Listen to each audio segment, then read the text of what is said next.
ನಮಸ್ಕಾರ ಎಲ್ರಿಗೂ, welcome back to our channel. ಇವತ್ತೇನಿಲ್ಲ, ಬ್ರೆಡ್ಡಿಂದ ಒಂದು ಸ್ವೀಟ್ ಮಾಡ್ತಾಯಿದ್ದೀನಿ.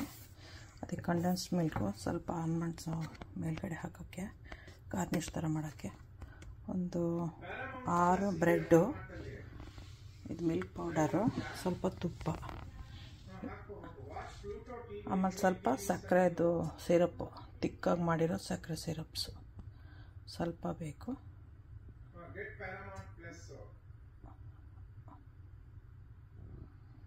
ಒಂದು ಸ್ವಲ್ಪ ಹಾಲು, ಹಾಗೆ ಏಲಕ್ಕಿ ಪೌಡರು ಒಂದು ಸ್ವಲ್ಪ. ಬ್ರೆಡ್ನ ಈ ಥರ ತುಪ್ಪ ಹಾಕ್ಕೊಂಡು ಟೋಸ್ಟ್ ಮಾಡ್ಕೊತಾ ಇದ್ದೀನಿ.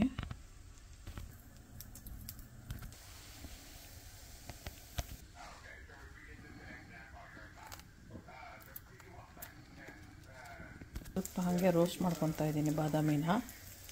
ಈಗ ಅದೇ ಪ್ಯಾನ್ಗೆ 1-2 ಸ್ಪೂನ್ ತುಪ್ಪ ಹಾಕ್ಕೊಂಡಿದ್ದೀನಿ. ಇವಾಗ 1-2-3 ಸ್ಪೂನು ಹಾಲಿನ ಪೌಡ್ರ್ ಹಾಕ್ಕೊಂಡು ಸ್ವಲ್ಪ ಅದ್ರಲ್ಲಿ ಹುರ್ಕೊತೀನಿ.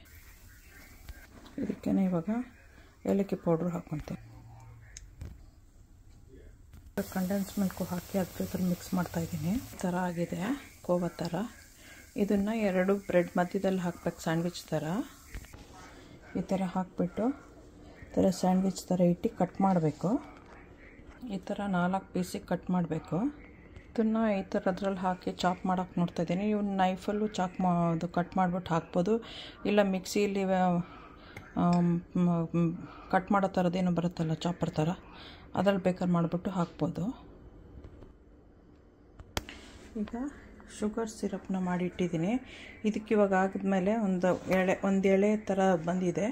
ಇವಾಗ ಮಿಲ್ಕ್ ಆ್ಯಡ್ ಮಾಡ್ತೀನಿ. ಇದಕ್ಕೆ ಅರ್ಧ ಲೋಟ ಮಿಲ್ಕ್ ಆ್ಯಡ್ ಮಾಡಿದ್ದೀನಿ. ಒಂದು ಕುದಿ ಬಂದಿದ ತಕ್ಷಣ ಅದನ್ನು ಬ್ರೆಡ್ ಮೇಲೆ ಹಾಕಿ ಗಾರ್ನಿಷ್ ಮಾಡಬೇಕು. ಇದು ಕುದೀತಾ ಇದೆ. ಈ ಥರ ಪ್ಲೇಟಲ್ಲಿ ಉದ್ದಕ್ಕಿಟ್ಟು ಅದರ ಮೇಲ್ಗಡೆ ಮಿಲ್ಕ್ ಹಾಕಿ ಗಾರ್ನಿಷ್ ಮಾಡಬೇಕು.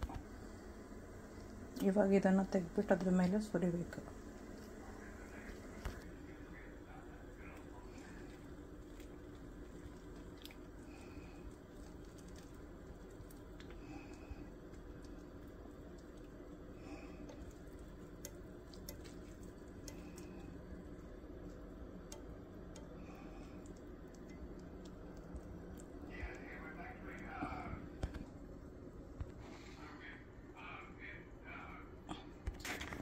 ಸಬ್ಸ್ಕ್ರೈಬ್ ಮಾಡಿ, ಲೈಕ್ ಮಾಡಿ, ಶೇರ್ ಮಾಡಿ, ಬೆಲ್ ಐಕಾನ್ ಒತ್ತಿ ಎಂಜಾಯ್ ಮಾಡಿ. ನೀವು ಮಾಡ್ಕೊಂಡು ತಿನ್ನಿ. ಮನೇಲಿ ಬ್ರೆಡ್ ಇದೆ ಅಂದರೆ, ನಾನು ಮಾಡಿರೋದು ವೀಟ್ ಬ್ರೆಡ್ಡಲ್ಲಿ, ನೀವು ಯಾವ್ದು ಬೇಕೋ ಅದ್ರಲ್ಲಿ ಮಾಡ್ಕೋಬೋದು. ನಮ್ಮಲ್ಲಿ ಜಾಸ್ತಿ ವೀಟ್ ಬ್ರೆಡ್ಡೇ ತರೋದ್ರಿಂದ ನಾನು ವೀಟ್ ಬ್ರೆಡ್ಡಲ್ಲೇ ಮಾಡಬೇಕಾಗತ್ತೆ. ಸೊ ನೀವು ವೈಟ್ ಬ್ರೆಡ್ಡೆಲ್ಲಾದ್ರು ಮಾಡ್ಬೋದು, ಇಲ್ಲ ವೀಟ್ ಬ್ರೆಡ್ಡೆಲ್ಲಾದ್ರು ಮಾಡ್ಬೋದು. ಮಲ್ಟಿಗ್ರೇನ್ ಅಂತ ಸಿಕ್ಕತ್ತಲ್ಲ, ಅದರಲ್ಲಾದ್ರು ಮಾಡ್ಬೋದು. ಯಾವುದ್ರಲ್ಲಾದ್ರು ಮಾಡ್ಕೊಂಡು ತಿನ್ಬೋದು. ತುಂಬ ಚೆನ್ನಾಗಿರುತ್ತೆ. ಎಂಜಾಯ್ ಮಾಡಿ, ಮಾಡ್ಕೊತೀನಿ. ಓಕೆ, ಬಾಯ್.